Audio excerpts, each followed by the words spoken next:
La Gemara, dans Masechet Brachot, à la fin de la Gemara du Talmud de Brachot, nous raconte l'histoire de David HaMelech. Il y a écrit que lorsque David HaMelech était vieux, il avait très froid. Alors, on a tenté de le réchauffer, on lui mettait des habits, des couvertures, rien n'y faisait, il avait toujours froid.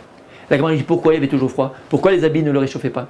La Gemara nous dit, parce que lorsque David HaMelech il était plus jeune, et que le roi Shaoul, le premier roi d'Israël, le poursuivait pour le tuer, alors à un moment donné, Shaoul HaMelech, il est parti faire ses besoins devant une grotte où David HaMelech se réfugiait.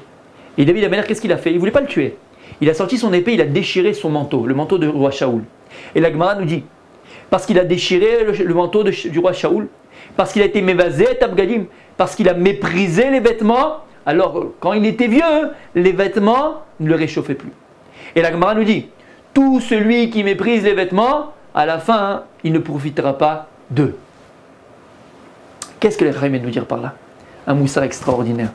C'est qu'à partir du moment où Akadosh Baruch Hu, il te donne une chose pour que tu en bénéficies, pour que tu profites de cette chose-là, et que toi tu la méprises, alors non seulement cette chose-là ne fait plus l'effet que ça devait avoir, mais pire que ça, elle joue son rôle inverse.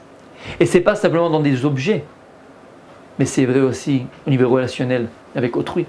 Si Akadosh Baruch Hu, il te donne une femme par exemple, qui était apte à toi, vertueuse, elle était calquée vraiment à ce que tu es, à ton caractère, à ta lourdeur, à tes blagues, à ta gentillesse aussi. Elle était, voilà, Dieu il t'a préparé pour toi.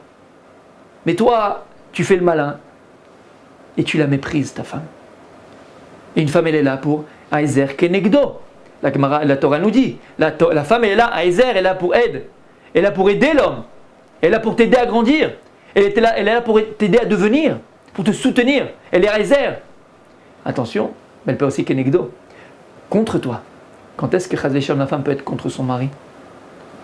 Parfois, lorsque Dieu t'a donné cette femme vertueuse et que toi tu la méprises. Non seulement elle vient plus Aizer, mais tu vas voir, tu vas une vie de te pendre. Pourquoi Chas v'Shalom?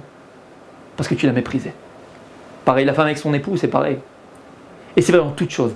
À partir du moment où Kadosh Baruch Hu, il te donne une chose, et cette chose que lui est donnée pour que tu en bénéficies, pour que tu deviennes, pour que tu grandisses, pour que tu en profites, et que toi tu la méprises, on l'a dit, même dans les objets, Dieu il t'a donné la possibilité d'avoir une voiture. Et toi cette voiture, tu ne fais pas le contrôle du test, tu ne vas pas au garage quand il faut, tu manges dedans, tu salis les sièges, tu ne l'utilises pas comme il faut, tu la méprises. Kadosh Baruch Hu, il te dit, mais je lui fais un cadeau extraordinaire à mon fils, voilà, il a une voiture, une belle voiture, Baruch Hashem, il peut. Non seulement cette chose-là, elle ne te servira pas comme il faut, mais elle te fera plein de problèmes. De là, on apprend quelque chose d'extraordinaire. Ne pas mépriser, Chas v'Shalom, les bonnes choses que Dieu nous donne.